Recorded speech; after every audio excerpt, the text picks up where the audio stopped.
Today is Friday, 8:30, so that's the time to celebrate vision research. And I'm really delighted to have our standing speaker from abroad that was willing to join us today and tell us about his story. All the very best from cold Southern California. And with that, let's move to Derek. Hello. All right. Good morning, everyone. My name is Derek Espacio. I am a postdoc here in the Chenglu and Palczewski groups at UCI. And it's my great pleasure to welcome you today to today's distinguished lecture, and an honor to introduce our speaker, Professor Tom Baden.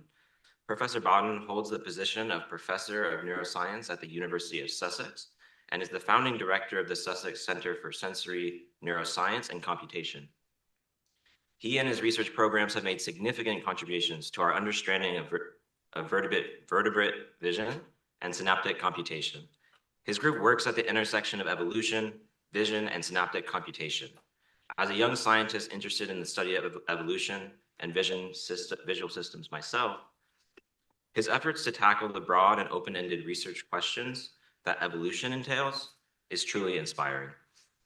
These open-ended research questions are inherently high risk, but they are also some of the most intellectually exciting and perhaps equally high award endeavors. Thus, his success in the field has been well recognized. Professor Baden has received more than 30 awards, has authored more than 60 publications in the most respected scientific journals. And a few of the notable awards he has received include the Boehringer Ingelheim Fens Research Award, the TENS in Nature Global Impact Award, the Lister Prize for Preventative Medicine, Leverhulme Trust Prize, Eppendorf Nature Young European Investigator Award, and of course, Innovators Under 35 Award from the MIT Technology Review in Europe. So without further ado, please join me in welcoming Professor Baden to describe some of his group's work on ancestral photoreceptor diversity. Thank you. Well, thank you very much, Derek, for this introduction, and thank you for the invitation. It's a great honor. I've just had a little peruse of who's spoken before me and who's due to speak, and it's quite intimidating. So let's see how we can slot in neatly between those giants. So thank you very much for joining, especially those locally joining very early in the morning. It's very impressive. For me, it's nice afternoons, quite cozy. So I am going to tell you a little story about fish and why I think fish are a good model to understand eyes and also the evolution of eyes, and how fish are not just aquatic mammals.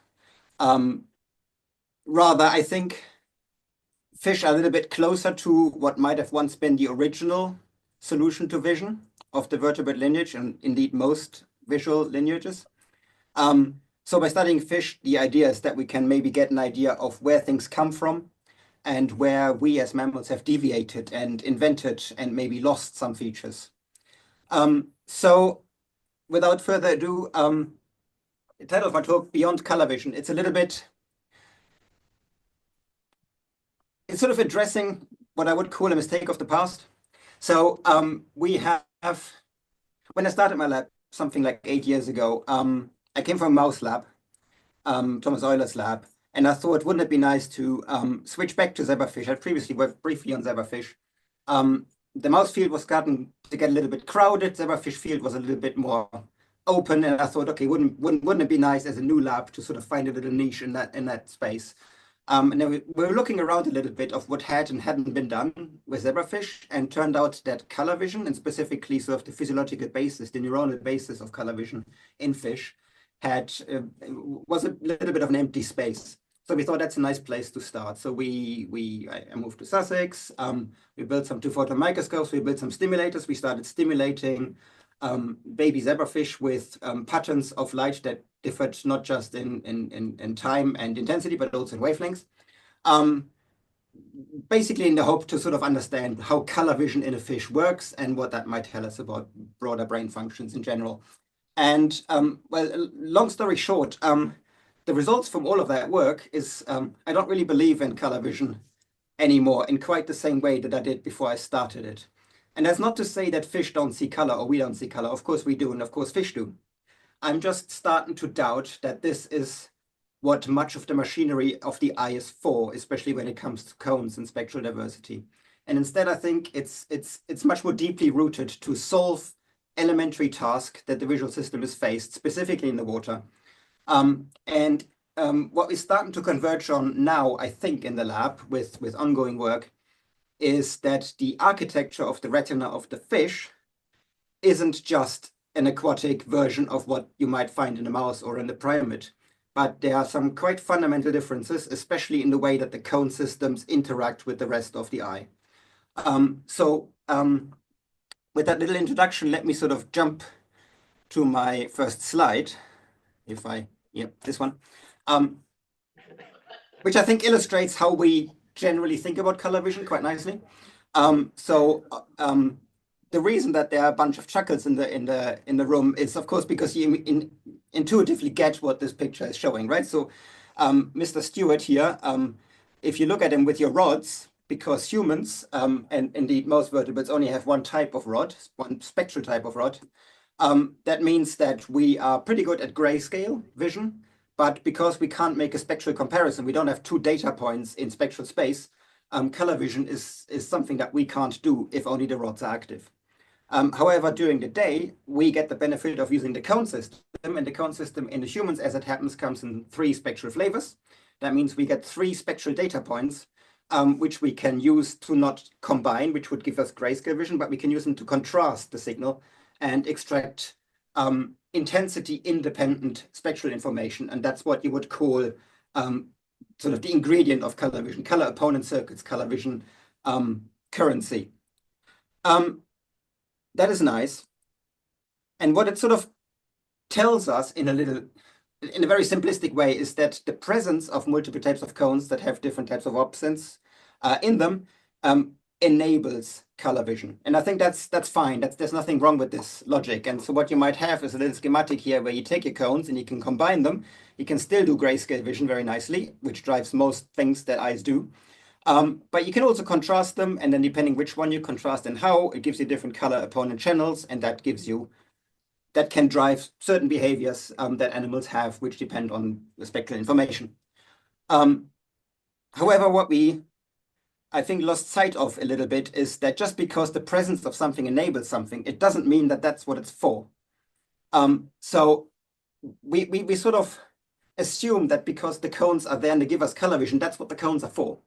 And I think that's the bit that's wrong. I think the purpose of having multiple cones is not to enable color vision. I think the purpose of having them, or the original one anyway, is to enable vision in a much more general sense, and very much specifically in the water, where, of course, vision first evolved. Now, why would I say that? Now, first, just a little update to this little box model here. So what you would then do is you would take your cones, which are still there. You can still combine them to give you grayscale vision and drive behaviors, but you can also contrast them, and that's an essential element of vision, not just color vision, driving behavior. But then, of course, because the cones are spectrally distinct, and if you start contrasting them, you will accidentally, inevitably build color opponent channels. There's really very little you can do about that. So this little vision box becomes automatically colorful, if that makes sense. And that means that out of that mess, emerges or can be co-opted an ability to see color, or to use that for color vision type computation. So I would argue that color vision, therefore, is a co-option from circuits that are originally evolved to do other things. Why would I say that? Okay, so here is a sort of schematic idea of what light might do in water. So there's nothing new about this here. This is meant to be a rainbow. So the full spectral width of light, you've got red light over here, UV light over there, and everything in between. And as you go into depth of water, the spectrum available for vision changes. And this is a very easy effect. If you go for a dive, the deeper you go, the more greenish, bluish things get. And that's just because water and lights are not friends. And the interactions between water and light are spectral, in the sense that some wavelengths penetrate better than others. So what does that mean? Well, it means that the spectrum of light available for vision underwater is depth dependent for a start, but also it is fundamentally different from what it might be above the water. So if you take the spectrum of the sun in the visible range. There are some variation with wavelengths, but it's roughly flat. And it's no longer flat when you're in the water. You immediately lose some wavelengths much more quickly than others. So we wanted to understand, so conceptually that was known, but we wanted to understand quantitatively what does that concretely mean if you're a baby fish. So baby fish, these baby zebrafish, they're endemic to India, and they live near the surface, within 20 centimeters of the surface, in basically the baking sun, on rice paddies and on the sides of rivers. So we went to India and we wanted to measure the spectral distribution of light in the natural habitat of the fish, and this is what you see here in the background shaded in. And what we're plotting here is just the number of photons on average and energy. So energy is just the flipped wavelength axis, right? So in this case, you've got reds, low energy on the left, and you've got your UVs, high energy on the right. And then what we did, independent of this little exercise, is we went into the lab, and Takeshi here, he made some transgenic lines, baby zebrafish lines, expressing GCAM specifically in each of the cone types. So if you would then record from the red cones under 2 photon and probe the spectral sensitivity of these cones, you would get this red curve. And if you would probe the UV cones, you would get this UV curve. So nothing too surprising about that per se, but if you just look at how the different curves overlap with the available light, I think there's some fundamental differences. And I think the most obvious difference is that the red guy by itself basically catches all the light. So if you wanted to build a grayscale channel, the red cone alone does this. There's really no need to start pooling cone signals. You're not really winning. By contrast, the UV channel is pretty specific, and it's very specific for this tiny little bit of light that's left. So it's the second grayscale channel by itself, but just picking up specifically the UV as opposed to all of the light. Now we can conceptually transform these axes, or we can sort of therefore say cones as 2 different input systems to the zebrafish. So the red cone will always see more photons than the UV cone, but the kind of photons that it gets tend to be lower energy on average, whereas the UV cone tends to see not so many photons, but they tend to be high energy. And that is important, I think, because it means that the kind of light that the 2 cones are detecting is fundamentally different, and that means you can do different things with it. For example, if you have more photons, you can make your photoreceptor quicker. That is just very simple physics. If you've got better signals, or more reads per second, noise issues. So that means that if you wanted to build a fast photoreceptor, you'd really want to use the red one. Conversely, the UV one, there aren't enough photons around to make them really fast in the same way that the red one. So the UV one will inevitably be slower. However, vice versa, because the energy of the photons that the red one catches tends to be thermally limited more so than the UV one, you can afford to crank up the gain more in the UV system than in the red system. So in the end, what you end up getting is a fast low gain system here with the reds, and a slow high gain system with the UVs. And this is nothing that the zebrafish specifically does, or that requires circuitry of any kind. This is sort of just the almost inevitable result of the nature of light underwater. And indeed, if you look in the vertebrate, you get this, but you will also get this in pretty much any other visual system. If you look at the long wavelength photoreceptors, that tend to be quick and low gain. The short wavelength photoreceptors tend to be slow and high gain, also outside of vertebrates. So this just happens. However, of course, these photoreceptors, they don't act in isolation. The photoreceptors sit inside the eye, they talk to other neurons, there's feedback, feed-forward, interesting interactions, and that means that the circuit that they're surrounded with can talk to the photoreceptors and change their properties a little bit. And turns out that if you do this, if you look at this in the eye of a baby zebrafish, what you find is that the surrounding circuit, it takes these already different signals and it makes them more different. So here's just one example of this. So for example, if you take your red cones, and Tessa here in the lab recorded red cones with a glutamate sensor in vivo. So this is a single red cone responding to a flickering light. And it has a certain preference for a certain set of frequencies. You can see it sort of tapers off at the high frequencies. And then she blocks pharmacologically the horizontal cells. And by far the most obvious effect that you get is that these cones become more low pass, right? So they become slower, meaning that in the presence of the horizontal cell makes the cell fast. And then you take the horizontal cell away and they go slower. So the circuitry surrounding the red cones makes them quicker. But vice versa, if you do a similar experiment, this is also glutamate imaging, but in this case, just with a step of light done by Takeshi at the time, you get the opposite effect. The cone is quite slow as it is, and then you block horizontal cell and it becomes quicker. So the polarity is different of this interaction. So the circuit in the speed domain makes one cone quick, one cone slower. So it takes the existing differences and accentuates them. So we can move the dots a little bit. But then, of course, cones do other things than speed. So, for example, they do space. Quite a famous principle in retina and generally in vision is that many neurons tend to be center surround. So you've got a central area of the neuron where it responds with one polarity, and then a surrounding area, which is usually bigger, where it responds with the opposite polarity.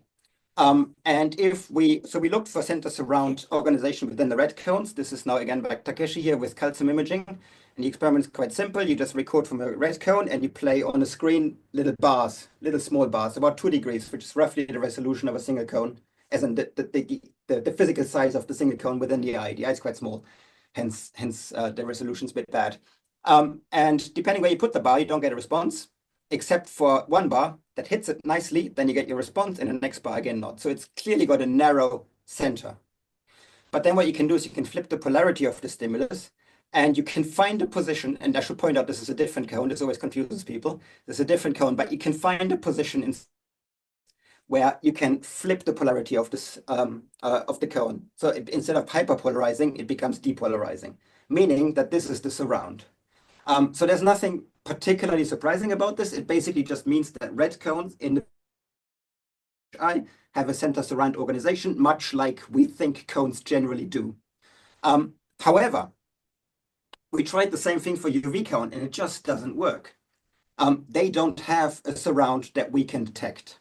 So same experiment that you see up here with the bars. First of all, notice that the signal to noise is much better, possibly related to the high gain. Depending where you put the bar, yes, you get a response. But if you go next door, you still get a response. You go next door, you still get a response. These receptors fields are huge. We're talking maybe 5-10 degrees.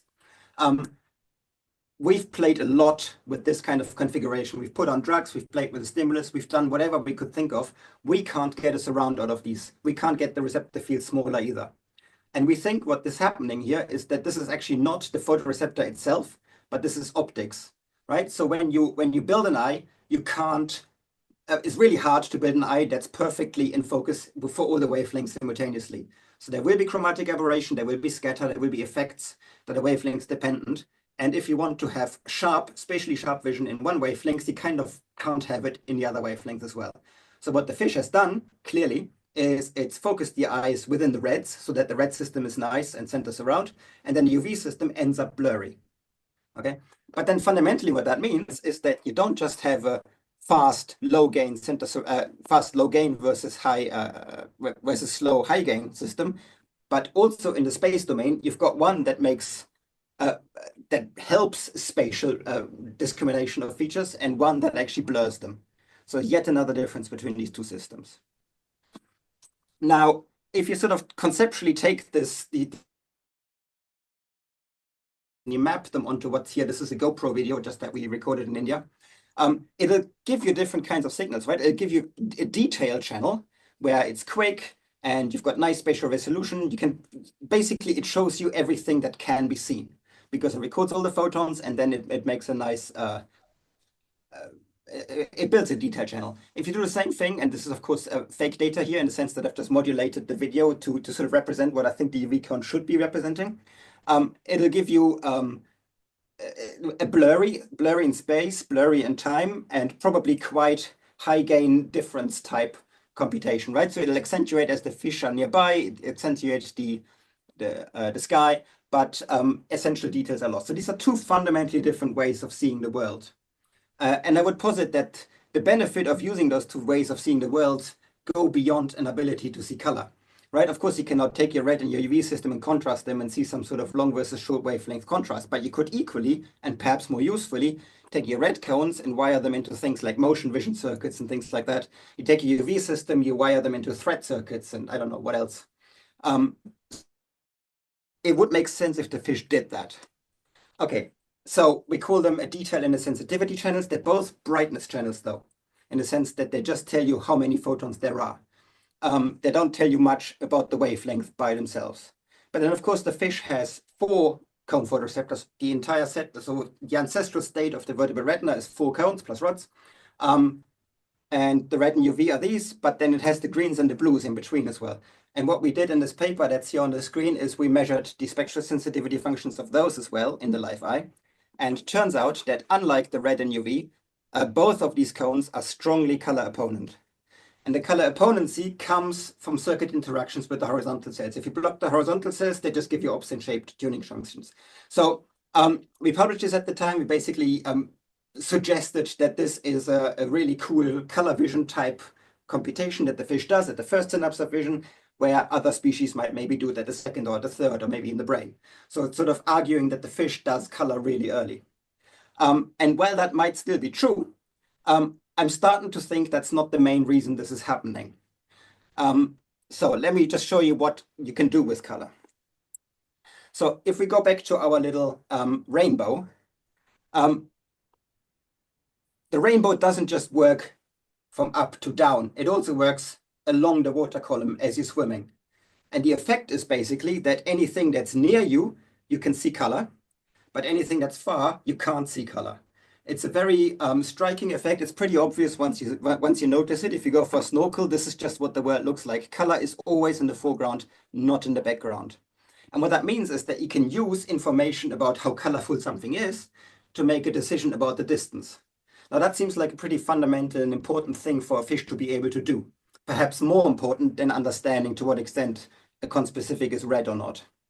So how would you therefore do this? Let's think about this a little bit. So if the red cones see pretty much all of the photons, then by definition, the range that the red cone system gives is the furthest that you can possibly see underwater. Conversely, the UV system, we know UV doesn't travel underwater very well at all. So the idea is that the UV system gives you a short range channel. You just can't see further than a few meters or even centimeters, depending on what the water is like. But then the green and the blue will be intermediate. And the reason they're intermediate is because A, they get intermediate amounts of light between the short and long wavelength systems. And B, a color opponent system is going to give you very different types of responses depending on the spectral composition that it's looking at. Let me elaborate a little bit on that. So here, this is just a video mock-up of what happens. So when you mess with the red, green, blue channel. So this, I'm showing you here the video as a grayscale, but the original video is just a GoPro. It has a red and a green and a blue channel. And all I've done here is I've taken the red channel and the green channel, and I flipped the green channel and combined them, making a fake color opponent channel, basically.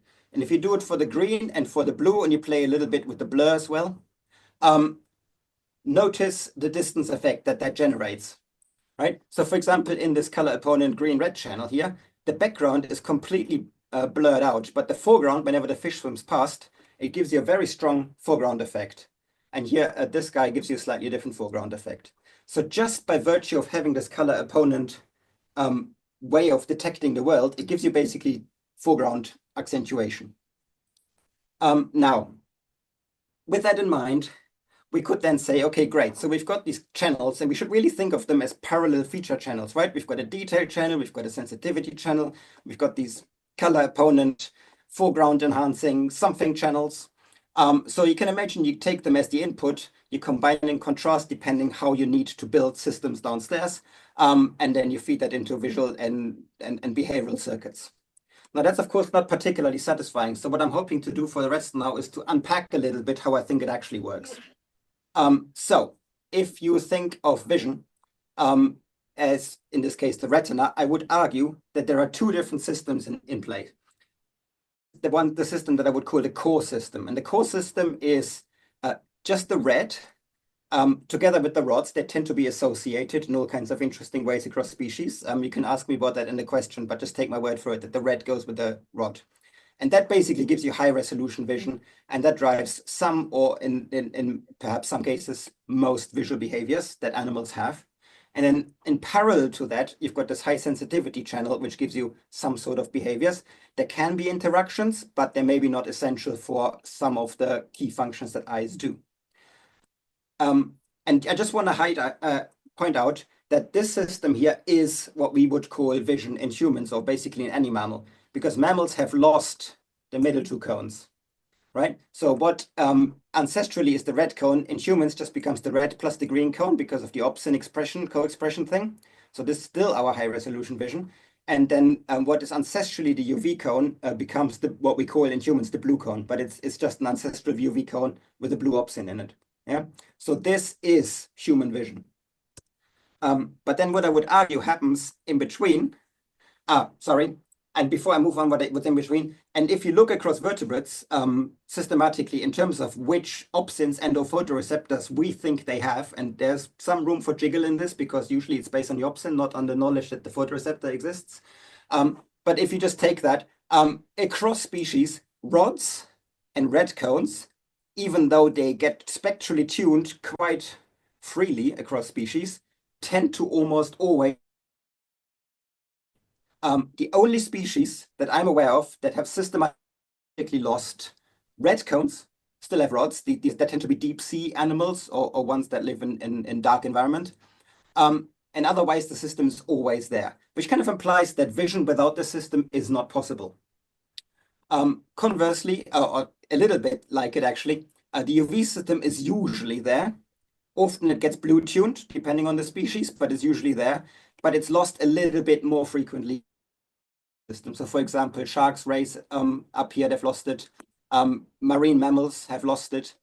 So there are some instances where the UV system goes, but the red system is still there, the ancestral red system, even though we don't necessarily call it red because of the way that the opsin expression works. But then what's about the middle system? The middle system is a little bit more flimsy, evolutionarily speaking. It's there in zebrafish. It's there in quite a lot of animals, right? So you've got it in birds and many lizards, turtles. You don't have it in the mammals, but also in quite a lot of other species. Actually, in frogs, it should be half there. It's sort of sometimes half lost, sometimes entirely lost. So it seems to be that there's something slightly more expendable, something different about the system than what I would call the core system. So what I would suggest based on these patterns and data that I'm about to show you is that this is not a core system of vision. It's what I would call a regulatory system. It's there to regulate things if useful, but if not useful, it gets lost. Now, I do realize that this is controversial. So how would you test this? So if we go back to the AF distance, I've introduced it a little bit with this color, it's near. If there's no color, it's far. That's a little bit of a lie and simplification because it's not like there's no color in the background. The background is blue. Blue is a color. It's more about the diversity of color that you see, or the spectral width, really. So really what we're looking at here is the effect losing the spectral width, the whiteness of the image with distance. In the far distance, things can't be white, things are bluish. In the front, things can be white. But because these corals have, of course, evolved to give color signals, the white light bounces back in a spectrally dependent manner, giving us an impression of color. But really, we're looking at a white gradient, not a color gradient. So if you think about it this way, near the fish, you have white spectrum information available. Far away, you don't. So really, you don't want a color detector. What you want is a white detector. You want a system that tells you how spectrally broad is the light that I'm getting. And if it's broad, things must be near. If it's narrow, things can still be near, but probably aren't. So just to give you an impression of just how powerful this effect is, again, this is just a GoPro video.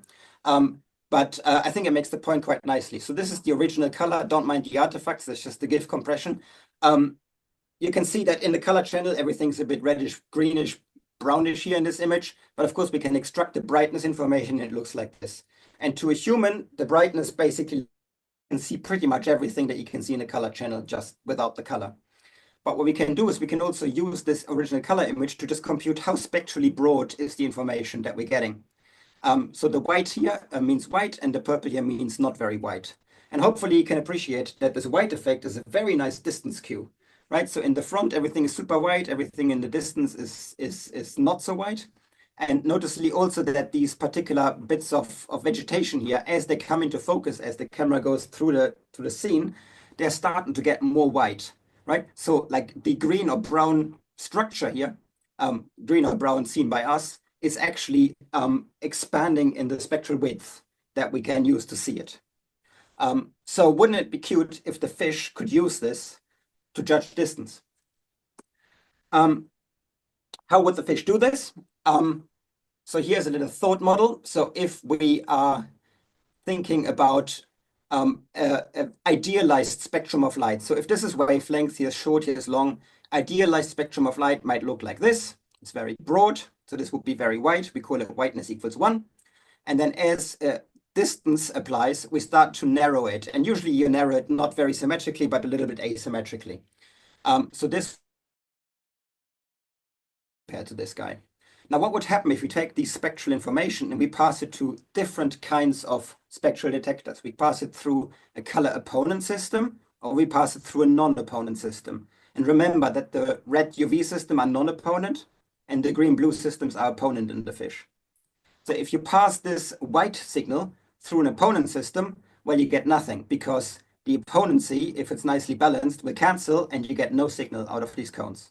However, when it gets narrower, we start to asymmetrically lose either this lobe or this lobe, and you start to get a signal. It can be plus signal, it can be minus signal, but it will be a signal as opposed to no signal. So active if the spectrum is narrow. These guys, on the other hand, become less active as the spectrum is narrow because just they get less light. That's it, right? So you can plot this. If you plot whiteness, this would be a grayscale with distance. It just decreases a little bit, but the color opponent goes from 0 to quite high activation at a certain whiteness level. It tapers off eventually as well, of course. So they go on opposite. Hypothetically, if you were to take the ratio, you get a very strong whiteness effect, right? Likes white, doesn't like anything that's not white. So if the zebrafish, with its 4 cones, 2 of which are opponent and 2 of which are not opponent, were to just take its non-opponent cones and drive everything, and then take its non-opponent cones and inhibit everything, then the entire retinal output to the brain would be white biased, which in nature would presumably translate into something like a distance effect, right? So you basically, the fish, without thinking about it, I don't know how much it thinks, but it wouldn't have to think about it. Whatever comes out of the retina into the brain has this white effect, this white bias in it, and therefore the fish is more likely to respond to stuff that's near, based on the spectral information of the light. So how do you test this? Now, much of what I'm talking about is in this little, it's actually not in prep, it's a preprint. You can look it up on bioRxiv by Chiara Fonetto, and we are now, I'm now just going to some of the punchlines of this paper. So the first thing I want to show you now is that fish vision is white biased. So the principal effect that I've just been theorizing, we see it, and it's not a small effect, it's a pretty strong effect. Second, we find, using manipulations, we can kill the cones, that the red and the UV cones alone are both necessary and sufficient for vision. By contrast, the green and blue cones, they're not necessary nor sufficient for vision. And instead, we find that they actually compete with each other to then inhibit the visual system. Then I will briefly show you what that means at the level of behavior. And if I still have time, I will tell you what I think this might mean about evolution. So here's the basic experiment. This is Chiara, this is Philip, he built the microscope. And the basic experiment is you take a baby fish, stick some GCamp in the brain, look at all the nice sparkly neurons, and put it under the photon. And then on the side of the fish, we've got a screen here. And the screen has a projector in front of it, which has been modified to project not just red, green, but actually give you 4 colors, which are spectrally appropriate for what the fish would get in nature. And here, just briefly, is the spectral way that we stimulate. So we've got a UV LED, a blue, a green, and a red, and they are ramped in intensity to mimic the natural light. The idea being is that we activate all 4 channels together. The fish would get some sort of impression of natural white. Whereas if you start taking out individuals, so for example, if you switch off the UV, it's what we would call visible light. It's quite similar to white, but it's lacking the UV, or you could, for example, just play the UV and so on. And you can basically test of stimuli, and the battery of stimuli is shown up here.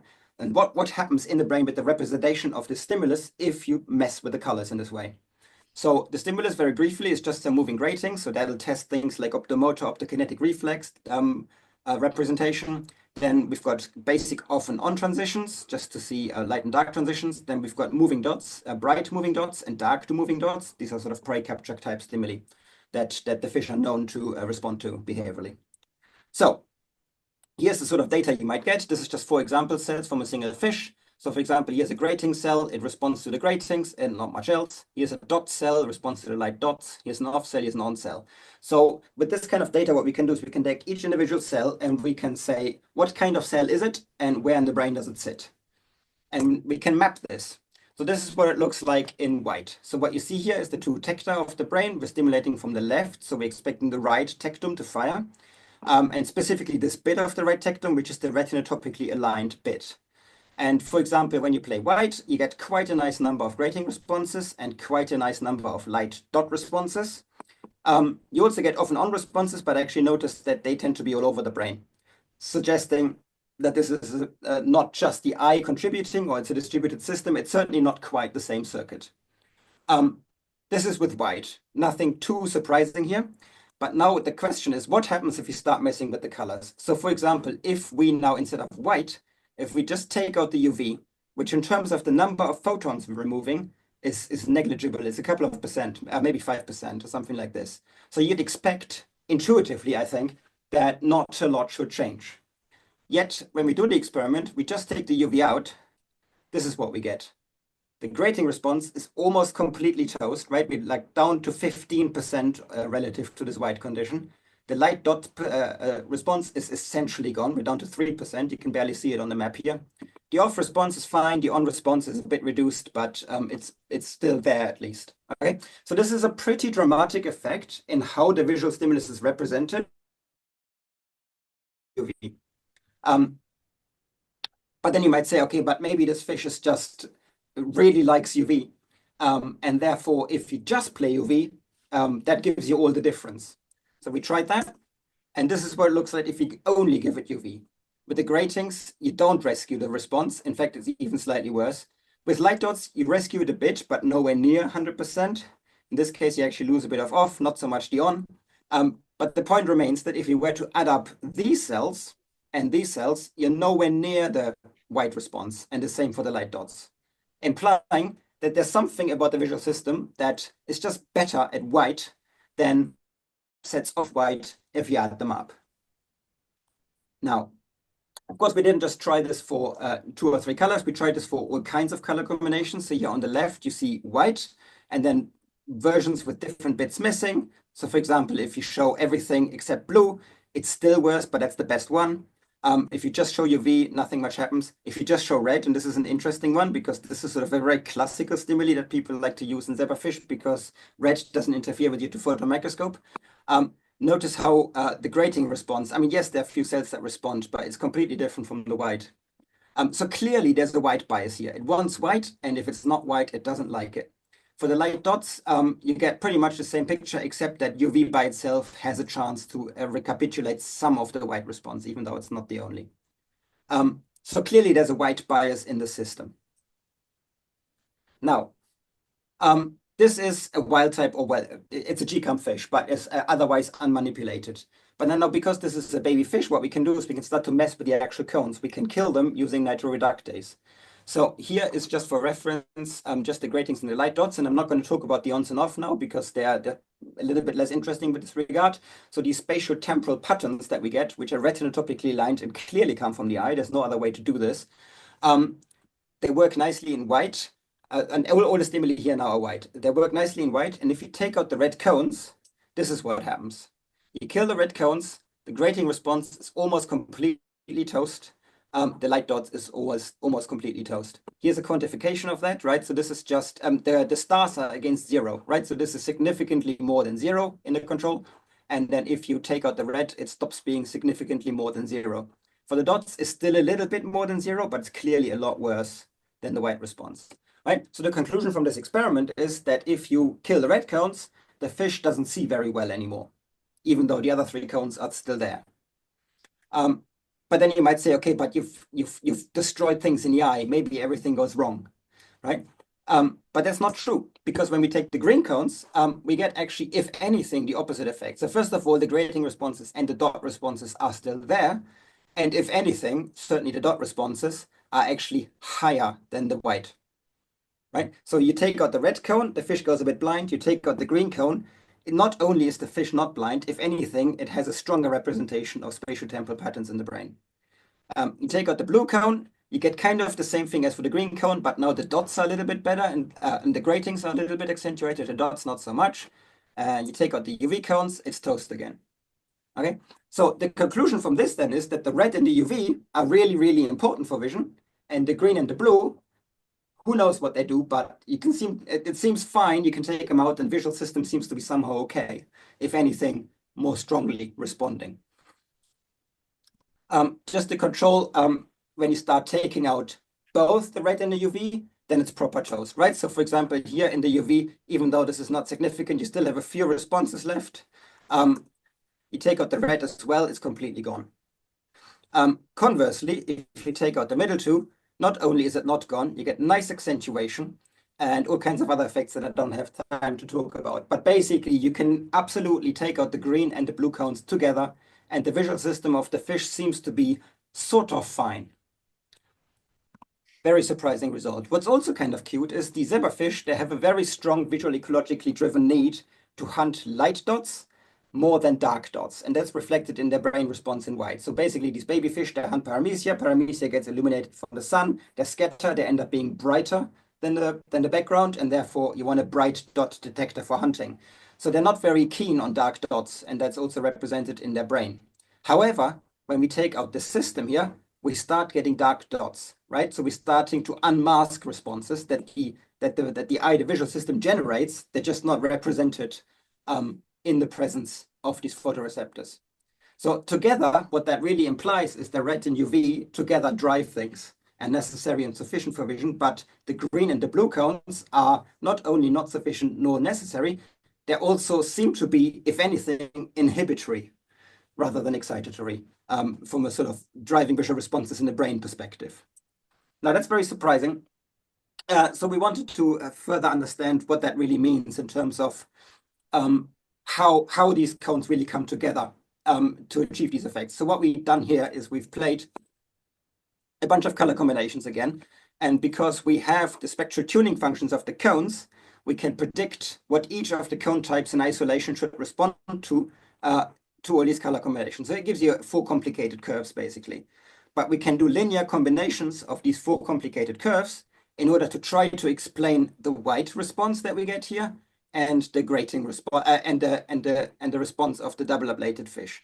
And note that the white effect is entirely gone, right? So for example, here in the control fish, the red is terrible, but if you kill this middle system, the red response becomes pretty decent, and it's almost the same as the white. So you take this white bias that the fish has needs the middle 2 cones to work.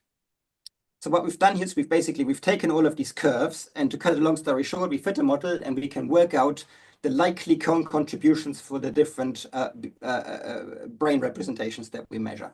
So if we take the double ablated fish here, which only have red and UV, we only therefore need red and UV curves to fit this. We get this result when we fit it with a linear model. So the way to read this is that up here is just red plus UV cones. This being the UV cone, this being the red cone. And here would be sort of red minus UV, minus red minus UV, minus red plus UV. So all the possibilities, you could combine them. And from center outward is nonlinearity. And where the model converges is in a fairly linear, if anything, sublinear combination that mostly uses the red and maybe a little bit of UV, right? So it sort of implies that the grating response is mostly carried by the red cone, which makes sense also in view of what the red cones respond to at all in nature. So it kind of implies that this is driven mostly by the red cone, maybe with a bit of spice from the UV cone thrown in. And then we can look at the difference between between these 2 conditions and fit the model for the other 2 cones. and get the same information for green and blue cones. And where that converges is basically in this green minus blue quadrant, which implies that the green-blue system isn't just net inhibitory with regards to this system, but they're actually fighting with each other in order to achieve that. Now, the grading response comes out like this. The dot response actually comes out even cleaner. So for the dot response, it's a very clear red plus UV system with a slight bias towards UV. And the inhibit and the regulatory part is very clearly green minus blue. And in this case, both are quite nonlinear. So what that tells us is that both the spectral tuning functions that we get for the dot responses and for the grading responses, which are quite different, can both be explained by linear combinations of the cones that follow the same architecture. And the only difference that we need to have is just the level of contribution from each cone type plus a little bit of nonlinearity in the system. So it's quite easily explained how the architecture in the eye must look like. Now, all of this said, so what does this mean at the level of the behavior? So we wanted to just see, we wanted to think, okay, what's the most simple behavior we can start with? So here's the simplest thing we could come up with. And that's basically you take a bunch of fish and you put them in a dish and you watch them. That's it. And then you watch them for a while the light is on. And then you switch off the light and you keep watching them under infrared. And then you can quantify how much they move spontaneously, how far they travel, how much they turn, those kind of things. And if you do that, it gives you this behavioral space that they cover. So these are control fish. So here what we've got is in the light, they don't turn so much and they don't swim so much. I mean, they swim a bit, but not so much. And then you switch off the light and they do both things a bit more. So this is what your natural fish will do. And it's a known behavior. Fish move a bit more. These baby fish move a little bit more when you switch off the light. Now, what happens if you start taking out the cones? So here's the data. So if you take out the UV system, independent of if it's in the light or in the dark, they behave a little bit as if the fish is constantly in the light. Whereas if you take out the red system, independent of in the light or in the dark, they behave a little bit as if the fish is in the dark. Right? So if you just sort of take a step back and think what that might mean, it kind of implies that you take out the red system and the fish is basically not seeing much. So it behaves as if there's no light. You take out the UV system and the fish is as if it's blinded. You know, the regulation, it's getting too much. Maybe it's cranking up its gain too much. It's misregulated and it's behaving as if it's in the light. So it sort of implies that there's some sort of a function that goes beyond just visual responses, but sort of more behavioral state kind of regulation as well. If you do the same thing for the green and the blue, it's a little bit all over the place. The green one is complete chaos. The blue one is a little bit like the wild type in the sense that in the light, they are not significantly different from the controls, but in the dark, they don't quite get the dark response. So they're a little bit broken. But what's actually, I think, quite fun, you then take out both the green and the blue together, and it's a bit of a rescue. It's not a perfect rescue, but out of all the conditions we've tried, the fish where you kill both the green and the blue cones together are the closest, behaviorally speaking, to the wild types. Which again argues in the way that the green-blue system doesn't just inhibit everything, it also fights with each other. So it gets misregulated if you take out one, but not if you take out both. But there is a quite striking phenotype that these double-ablated fish have, and that is if you, instead of looking how often they turn, if you just look at how much they turn when they do, they turn too much. They make these massive turns. Basically, they sort of do things at roughly the right rate, but when they do things, they do them excessively. They do them too much. They do them poorly regulated. So it feels like there's a sort of level of regulation of behavior that is missing, that is broken. Okay, but that's spontaneous behavior. So what if you start stimulating them? So here's what happens when you stick them in an optomotor system. This is a closed loop system developed by Florian Engel's lab, and we used the setup that Patricio built here at Sussex from Leon Leonardo's lab. And basically what that does is you film the fish and there's a bunch of stripes. The fish follows the stripes. You update the stripes to annoy the fish, and then you can quantify at quite high throughput how well the fish responds to the stripes. So if you do that for some control fish, they do it very well. And if you kill the red cones, they do it very poorly. So that goes in line with that the red cones are really quite important for this behavior. If you take out the UV cones, they also do it quite poorly. That makes sense again. If you take out the green and the blue cones, they are worse than the controls, but notice that they're better than these guys. But where it, I think, becomes really interesting is this. If you take out just the blue cones, they're almost as good as the controls. If you take out just the green cones, they're terrible. They're probably worse than these guys. But importantly, relative to the double ablated phenotype, the blue ones are better and the green ones are worse. Meaning that there is, again, interaction between the red and between the blue and the green system, that if you take out one, it goes funny. If you take out both, you get a bit of a partial rescue. What's also kind of cute in this, I think, is this is what I've showed you before, where the double ablated fish turned too excessively. That is only true when you don't show them a stimulus. If you now stick the same fish into the optomotor system and then quantify how much, like in terms of amplitude, how much they turn, the double ablated are entirely fine. I mean, there's some little effects, but it's nothing like what you have in the free swimming condition. So what it kind of implies is that you've got these fish, and if you don't stimulate them, they're desperate for input, for something to do, and they will start responding to what might end up being noise in the visual system inappropriately to make these large turns. But then when you give them a high contrast, easy to follow stimulus, they see the stimulus, they can do it, and they stop doing their erratic behaviors. So again, it goes in the direction that this middle system is regulatory. It makes it's not needed in order to do the thing in this place, but it is useful in order to do the thing better or more regulated, more accurate, less spontaneous.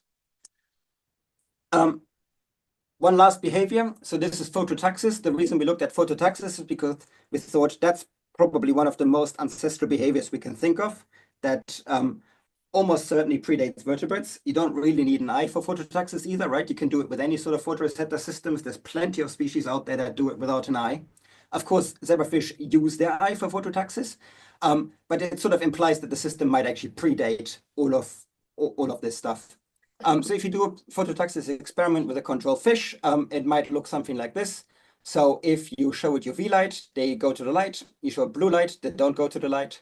You show it green, they go to the light again. You show it red, it quite likes it, right? So it gives you a little tuning function. What is interesting about this tuning function is that we know that phototaxis is ancestrally, or at least to some extent, driven not just by the cones, but also by other photosensitive systems. For example, the intrinsically photosensitive ganglion cells or the melanopsin cells. But if that was a leading factor in these fish, you would expect that the spectral tuning function of this behavior was melanopsin shaped. But melanopsin, I haven't got a melanopsin curve in here. Melanopsin peaks somewhere between what we have here in the green and the blue. So the behavior should be the other way around. It's actually particularly bad where melanopsin is active and pretty good at the extremes. So I'm not saying that melanopsin is not involved, but I'm saying there's definitely very strong non-melanopsin impacts on that behavior, which shouldn't be too surprising, right? Because if you've got a melanopsin cell, that still gets input from the upstream circuitry, which comes from the cones. So even a melanopsin cell will carry cone signals. So here's the experiment again. You take out the red cone in this case, and this is the only case where we found, you take out the red cone and phototaxis is fine. So for once, this seems to be behavior that doesn't need the red cones. Conversely, you take out the UV cones, this behavior is terrible. The fish just doesn't want to do it anymore. But where it becomes really fun is you take out the green cone, they get hyperreactive to this phototactic stimulus and they start even responding to blue, which the controls don't like to do. You take out the green, take out the blue, they're a bit like the UV fish that don't like it at all. And you take out both and you've almost got a rescue. So again, it points in a direction that you've got this competing system, green versus blue, which if you take it out both, you get a bit of a rescue, even though it's slightly broken still. So what that implies then is that again, we've got the same architecture. And if we then zoom out, we always have the same architecture that it can explain the brain responses, it can explain the behaviors. So if you have a core system that takes these two cones and an auxiliary system that regulates with a bit of competition up here, then you can map this network easily onto our data for the optomotor system and the grating responses, but you can also map it onto the prey capture data, and you can map it onto the phototaxis data, which kind of implies that this is the overall architecture of the eye, and different behavioral circuits just have slight changes in the weightings that they use the 4 different input channels in order to be, or 5 if you count melanopsin, in order to generate appropriate behaviors. And importantly, all of these are, of course, fundamentally different to what you might consider to be the core idea. The classical view is that all the photoreceptors are somehow core and also sort of able to replace each other, right? So the classical view would say the 4 cones work together in order to do most things. It gives you a grayscale channel, it does most things of vision, and then you can contrast them to do color vision. So if you were to take out 1 or 2 or 3 of those, behavior should be fine, brain responses should be fine, at least mostly fine. And that's clearly not the case. So I think that this view cannot be supported by our data. This one makes more sense. Of course, this is just the zebrafish, but I just want to do this thought experiment that the zebrafish is also the only fish where this has now been measured. So if we had experimental access of the same level in other fish, I think it'd be really interesting to see if they do similar things, if they have a similar architecture in the eye. Now, working on that assumption, so if the zebrafish is representative for aquatic species of a fish, then I think we can start to make some nice arguments. So if the ancestral state of all vertebrates is actually all 4 cones, and we are quite sure that that's correct because there are species of lampreys that have them, and lampreys diverged very early.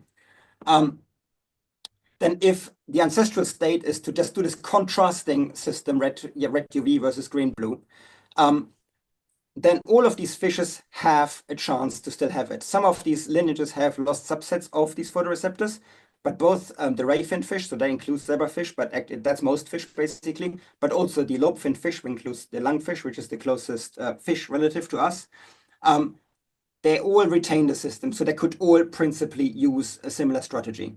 But of course, all of these lineages are primitively aquatic. They started in the water and they never left the water. And because the system, of course, is useful in the water, it makes sense that they would retain the system. But then, of course, at some point, animals came out of the water, vertebrates came out of the water, and they started to diversify and do interesting things. So if we look at these lineages here, so here's the first tetrapods, and they come up, and then we've got the amphibians, lissamphibians coming out. And if you look across amphibians, you will find representatives, especially amongst the salamanders and newts, that have the full ancestral complement. They've actually got extra photoreceptors, which I won't talk about, but they certainly retain this complement. And it makes sense if this is a water system, or particularly useful in water. Amphibians never properly left the water, so it makes sense to retain it. Much in the same way, we also retain the system in most other non-mammalian vertebrates. So we've got here our, well, basically these are lizards mostly, but we've got your birds, we've got crocodilians, we've got turtles, and most of them retain most of this auxiliary system alongside quite perfectly this system. But of course, some of these are terrestrial, right? So you might argue, okay, but if this is a water system and you've got your terrestrial bird, why would you retain it? And here's my thought. The lineage that leads to all of these guys, the fossil record strongly suggests that this is an amphibious lineage for at least 50 or maybe 100 million years before the first species started to become properly terrestrial, some of them anyway. Some of them arguably never did, right? So to what extent the turtles are still primitively semi-aquatic, they might represent some sort of interesting study case here. But the point is that the lizards and the birds become terrestrial really quite late in their evolutionary history. And you've got this long window of amphibious evolution where the animal is in the water, out of the water, in the water, out of the water, and it has a chance to take the system, which is presumably not particularly useful in air. If anything, it's bad because it inhibits stuff without giving you benefits, at least the original benefits. It gives you a window to evolve new uses for the system because the evolutionary drive to lose it isn't very strong because the animal keeps returning to the water where the system retains its utility. By contrast, the mammals have lost the system. It's very systematic. There's a little bit of debate on the platypus, which we can discuss later if you like, but other than this, it's essentially no mammal has any of these cones. And this has long been linked to what's called the Wallace's nocturnal bottleneck theory. So the idea is that mammals during the age of the dinosaurs adopted a nocturnal niche in order to not be eaten essentially by the dinosaurs. And that meant that mammals were in the dark for a very long period of time, a couple 100 million years. And the idea is that at night, there's not so much light, color vision is not very useful. If these cones are for color vision, it makes sense that you lose them. But of course, if these cones aren't primarily for color vision, that maybe the ability or the lack of ability to see color, which incidentally is not entirely true because you can still see color in the dark if you increase the gain, maybe that's not a particularly strong driver. But what happened also in the mammals is that unlike all of these guys, the mammals went from the water, very brief amphibious phase, and straight onto the land and never looked back, except in some lineages that are much more modern, like whales and seals, right? So mammals, unlike all of these guys, they went terrestrial really quickly.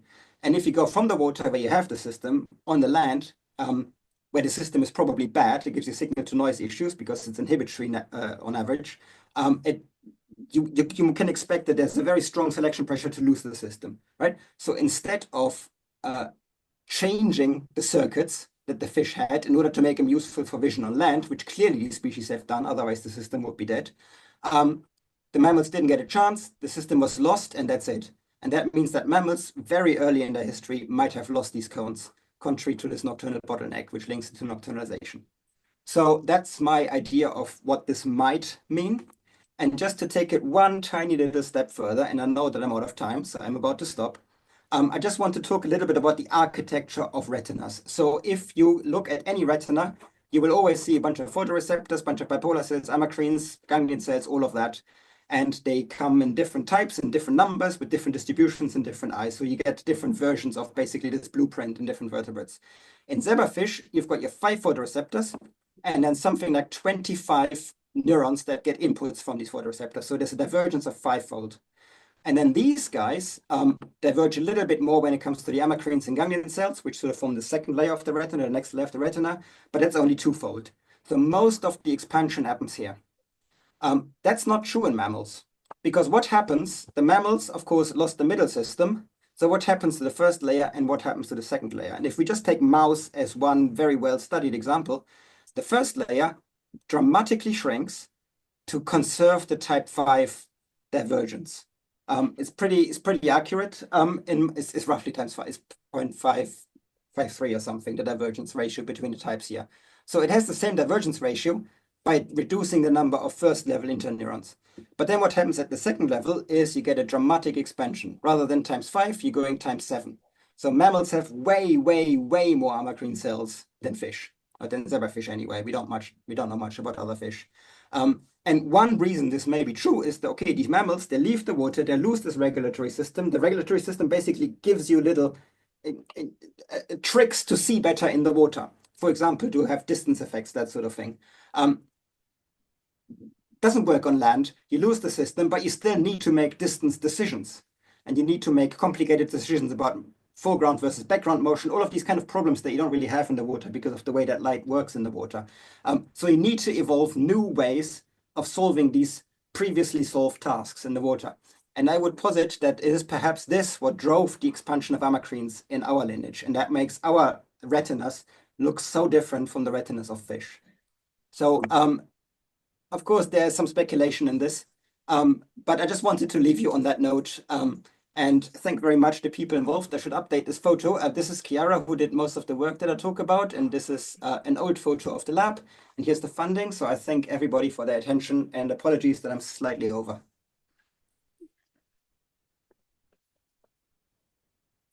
Tom, thank you very much. This is just truly wonderful. Let's start with 2 questions in the room and then we go to Zoom. Hi, thank you. Very fascinating talk. I have a question about your chromatic aberration theory. It's the question here is, do zebrafish accommodate, and what wavelength do they accommodate to? The second question is with regards to the circuitry, the retinal circuitry. I'm wondering if your hypothesis is that there are 3 channels for the 3 functions, as or are they? Or do you think that there is just one channel that is being modulated by some higher level, control for the 3 functions? Okay, so 2-part question. So the first question, the accommodation question. So fish have the benefit of easy optics. So you don't have the impedance mismatch between air and water because you're going from water to water. And that means the cornea doesn't do the heavy lifting, the lens does. The lens tends to be spherical in aquatic species that convergently evolved also in other lineages, like, for example, cuttlefish. The the long story short is that accommodation is not a big factor in fish. There is some literature suggesting that some fish have mechanisms to do this, but it's nothing like what we have in a terrestrial species. So probably that's not a main thing. Baby zebrafish, as far as I know, are not known to make use of this. But please correct me if you have information to the contrary. The other question, I'm not quite sure I quite understand. So can you maybe summarize it in a slightly different way?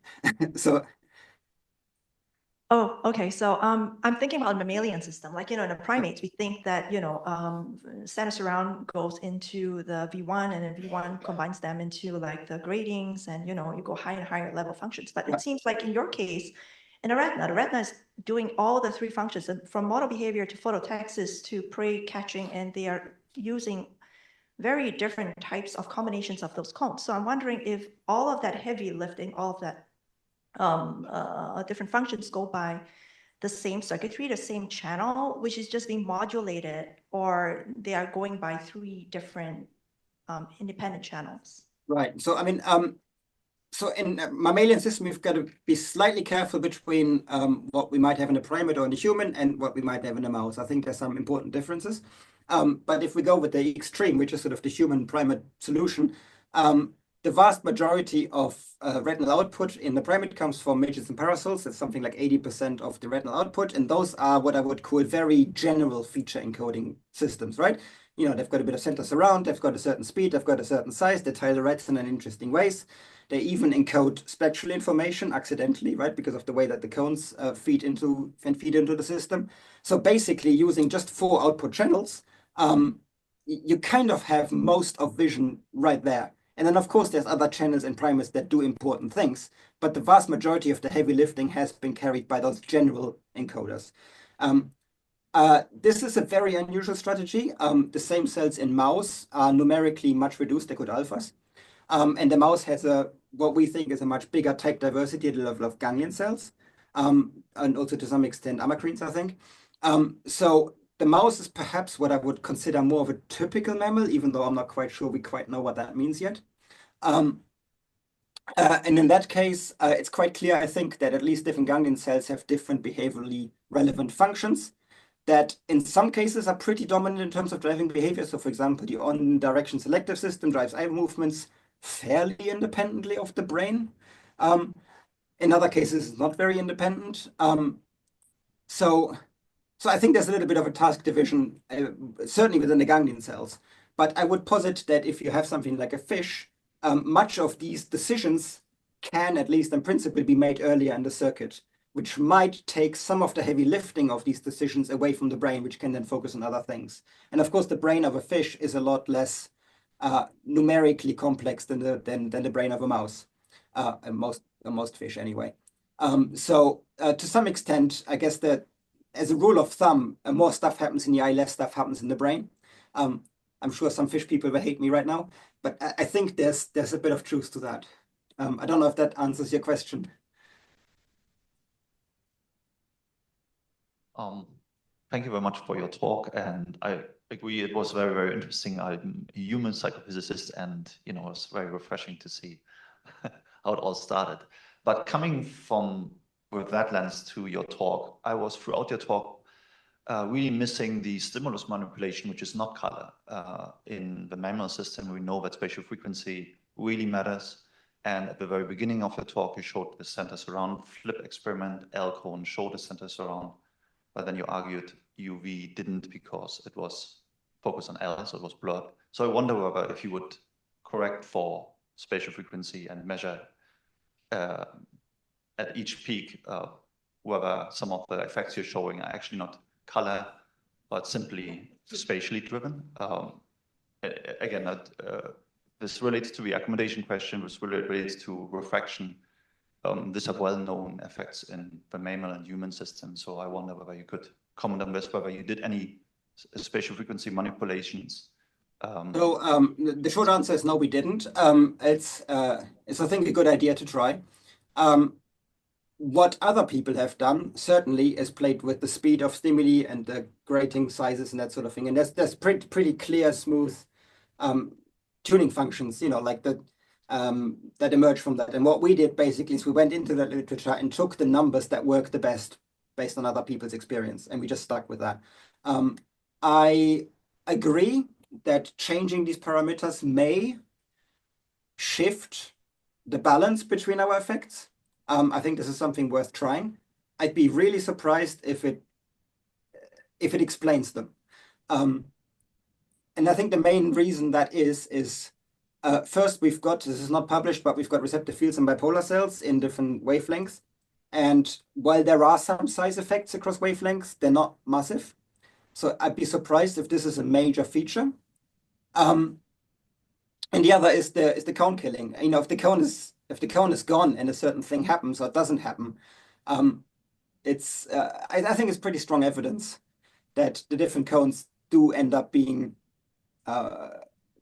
feeding into the circuitry in very different ways. Yeah, so I wondered for, obviously you could measure the sensitivity curves for each of the cones and then correct within an animal actually even. Again, this is beyond my knowledge in animal research, but for example, the center surround, if it's true that UV is blurred relative to L cone because the focus is on L, well then you could use a low pass filter as a stimulus and see whether low pass would pick up a center surround response. Because you showed it was basically no center surround in that. So again, this would be one of these manipulations which in human psychophysics you would typically do in order to find differences in typical and atypical systems.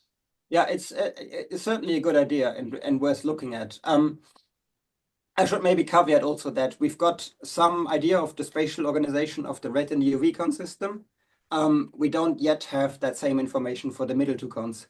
So I think before we start manipulating the gratings and that sort of thing, it would be quite useful to understand the receptor field organization of those, which turns out to be quite tricky technically.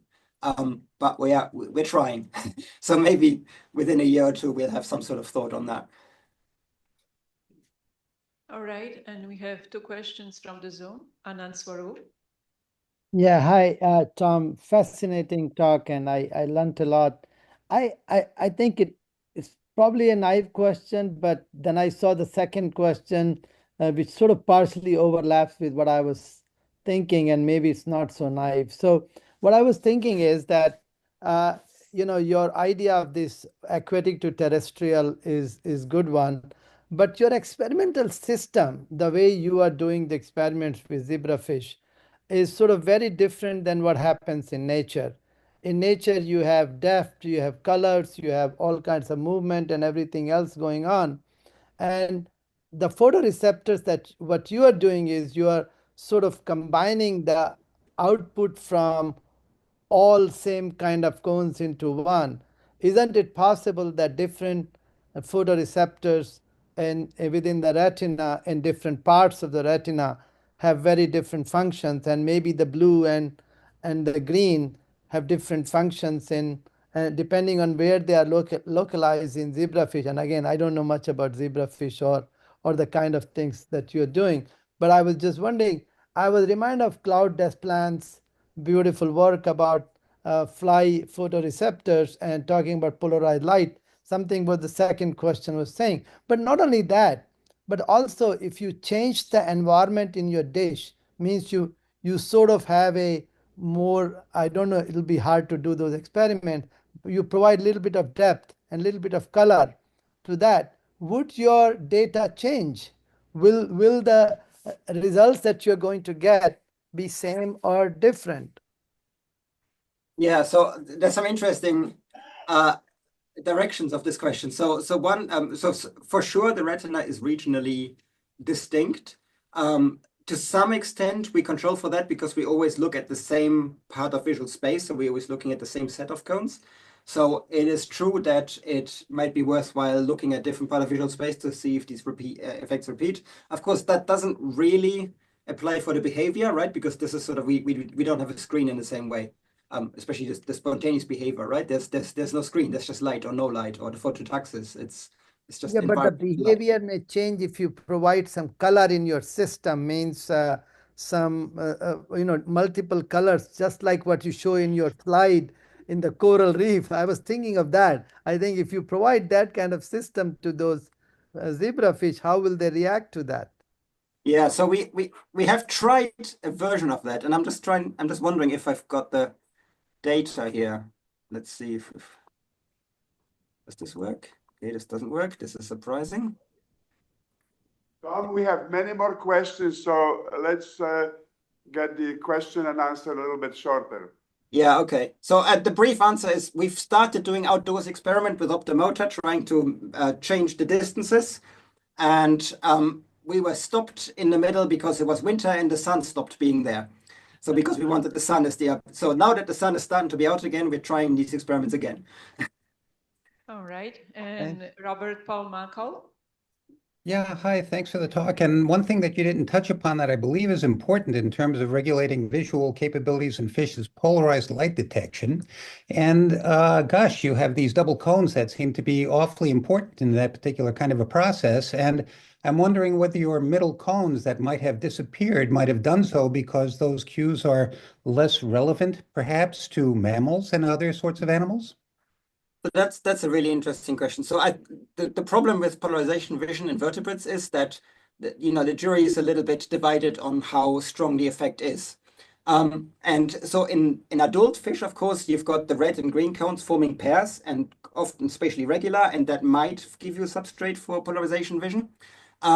So that might explain something about the green cones. It wouldn't easily explain the blue cones because they don't form pairs. So that's one point, I guess. We are now hoping to do, the other point is that in the baby fish, the mosaic is not yet crystalline in the same way that it would be in adults, and the red and the green cones are actually not yet pairs. So they act as single cones. So polarization vision based on double cones in the baby fish is not possible. To what extent the adults can then build on that, we don't yet know, and this is something that we're quite interested in trying out. Great, thanks. This is Derek again from the room. I wanted to ask a question about more general question. How does this idea of the differential physics of light transmission in air versus water, how do you think that relates to the evolution of like binocular vision as a strategy for depth perception on land? This is a really nice one. So the biggest problem on land initially, I think, you would have is that everything is visible at high contrast, including stuff that's really, really far away and possibly not behaviorally relevant. And you've got the task of disambiguating that. And binocular vision, to some extent, can help you solve that up to a certain depth, right? Binocular vision is really good right in front of your nose. It starts to be quite terrible within a meter or two, right? So it sort of covers the immediate distance. It doesn't cover the intermediate, sort of the few meters away. So to some extent, I think there might be a strong driver there. Of course, we shouldn't forget that there's a lot of fish with front-facing eyes with a huge amount of binocular overlap. And the ancestral state of fish, as far as I'm aware, is actually not completely crossing projections in the brain, but ones that go ipsilateral and contralateral together, and then they got lost in some species of fish. So it might be that the ancestral version of a visual system is actually one that's not completely crossing, unlike in zebrafish, which may also link with that line of thought. Having said that, I'm not aware of there being a lot of work on fish with different types of crossing or uncrossing projections in the brain and to what extent they can do binocular depth perception. So I think this is a little bit understudied. Hi, Thomas. Phil Kaiser, really nice talk. Derek more or less took my question, but yeah, I was wondering, it's really interesting that the color, is giving depth perception. And I was just wondering how that plays in to, the other mechanisms for depth perception. And if you had seen, if there are examples in your list where you would have a fish with an ecology that you would presume would benefit from this depth perception mechanism made by the cones, but yet they don't have cones. They've lost the cones, and whether or not that's due to them having a special eye, anatomy where they don't really need to rely on that. Yeah, I mean, either they don't need to rely on it or they don't get to rely on it. So, I mean, that's the magic of evolution, right? You kind of have to work with what your ancestor gives you, right? So if your lineage first loses a bunch of cones and then you later in evolutionary history find yourself in an environment where that depth perception system would be useful, you can't just reinvent them very easily anyway. So to some extent, you might just be stuck with the problem. And I think to some extent, this is what happens in marine mammals, right? So if you think about a dolphin, I think they would greatly benefit from that system. It's just they haven't got access to it, right? And they clearly can do depth perception, so they must have solved it in other ways. So I think to some extent, you got to work with what you have. And I guess a lot of the primitively aquatic species have the benefit of having the original cone system that may be helpful in this regard. Hey, Tom, this is Vladimir Kefalov in the audience. Beautiful work and very thought-provoking. Thank you. I have several questions, but I'll only ask one for the sake of time, which is how birds fit in your model, your kind of idea, because obviously they're not aquatic species, but they have beautiful color, mosaic and color, 4 cone types and color vision. Yeah, thanks. So I didn't pay for this question, but it's a great setup. So birds are a wonderful unsolved mystery in this regard. So the problem is that in birds, even though they clearly have these cones, we've got no idea what they do because physiological measurements on these photoreceptors are outstanding. And so we've been trying to address this by recording with multi-electrode array approaches from chicken retina. And we've just gotten that to work. We've published the first paper, and we're now trying to refine this to sort of exactly get at these kind of questions, to sort of play with the colors and play with patterns in order to try to decipher, can we infer what these photoreceptors do? Are they even opponent? Or maybe, and alternatively, maybe the bird has completely co-opted the system into a color system and it just uses its double cones in some way to drive grayscale, right? So a little bit like the mammalian textbook, but with more cones. To what extent, which, if any of these is correct, I think the future will tell. It's a really exciting place to work. I should maybe point out also, we're also trying this with viruses. So, right, we're trying to inject GCAMP, express in the photoreceptors, and then use the photon imaging to get the cones. So I think we're close, but right now we haven't got any responses yet. So maybe if you ask me quite soon, I'll have some thought on that. Tom, it was really wonderful, great presentation, and of course, a lot of discussion. We will have one more question from Zoom, and then the final thought will go to Brother Anand. Hi, Susanna. Are you ready to ask your question? Yes, I am. Thank you, Tom. It was wonderful talk. So can you comment on the fact that the so-called high acuity area on the zebrafish retina is actually UV cone rich, not red cone rich? And you're saying that your UV are actually blurry, right? What gives you high acuity or high spatial resolution? It's the red cone. Can you comment on that? Yeah, so this is a funny one. So so there were old reports from EM basically suggesting that the density of this baby zebrafish retina is a little bit stronger in the temporal ventral retina, which is the bit they use for prey capture. And then we did quite a lot of work on that, basically working out that this is a UV system and yada, yada, yada. And we called it the strike zone at the time because it was sort of the place of the retina that the fish uses to strike. And then at some point I got pointed out that the strike zone is actually the zone in space where the fish strikes, not the bit of the retina that helps it to do so. And then so we renamed it, what did we rename it? Acute zone, I think. And now you're calling it high acuity zone. But I'm starting to think maybe it's just the UV patch or like something more neutral because, as you point out, the spatial resolution of the UV cones, as far as we can tell, isn't brilliant, possibly because of optics. But neither is the need of the fish to be particularly accurate with prey capture. That sounds a bit counterintuitive, but if you actually watch a baby zebrafish eat, they're a little bit like a Hoover, right? They need to position their body exactly right in terms of you want the prey in front of you, slightly above, and then they have a stereotype motor program that lunges forward, opens the mouth, and basically sucks.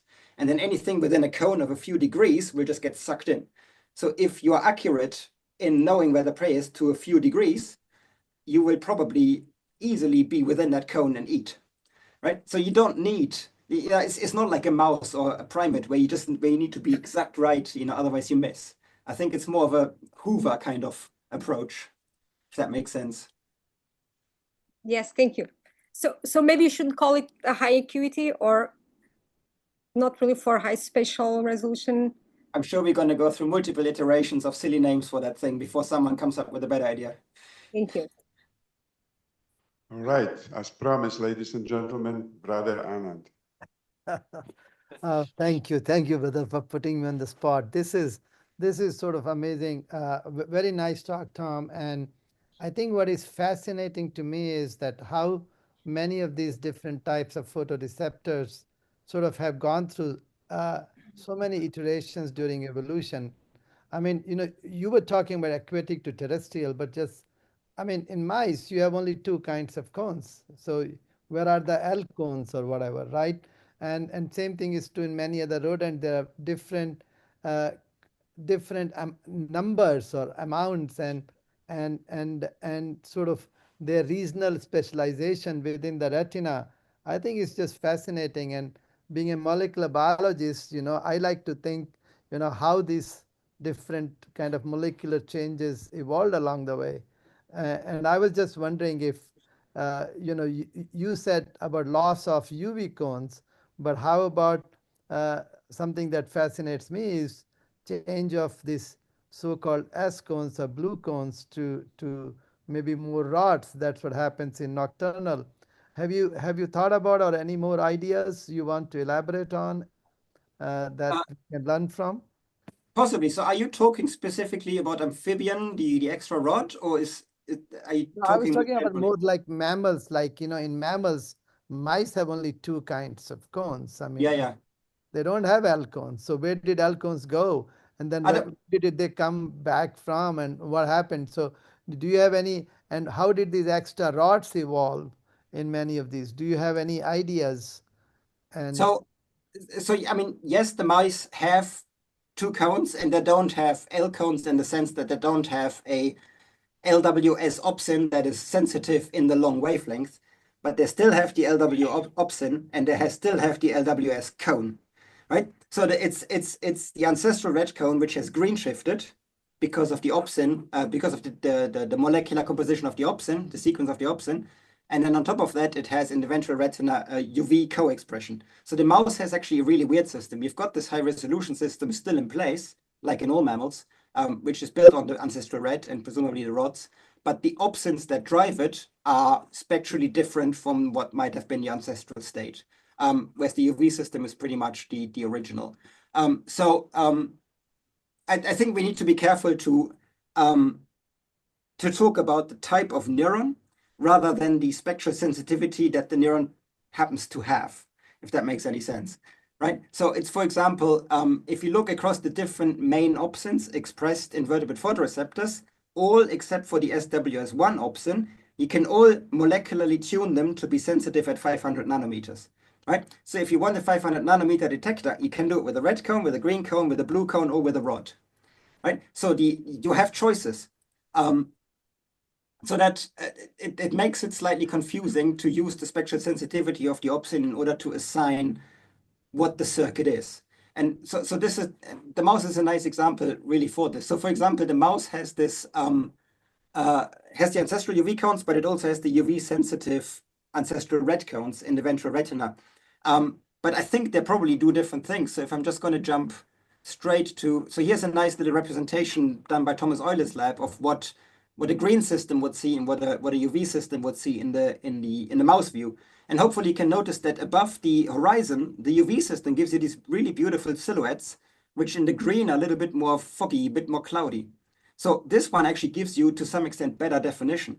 But if you were to take your ancestral UV system to look at it, these cones plug into the wrong circuits and therefore end up doing the wrong thing for the mouse. Whereas what you could just do is you could take your ancestral red system, put a UV opsin into it, which the mouse has done, specifically ventrally, because dorsally this doesn't happen.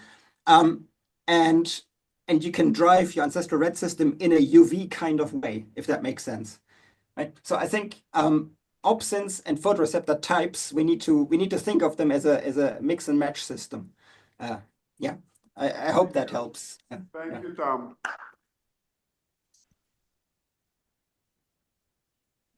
Thank you very much.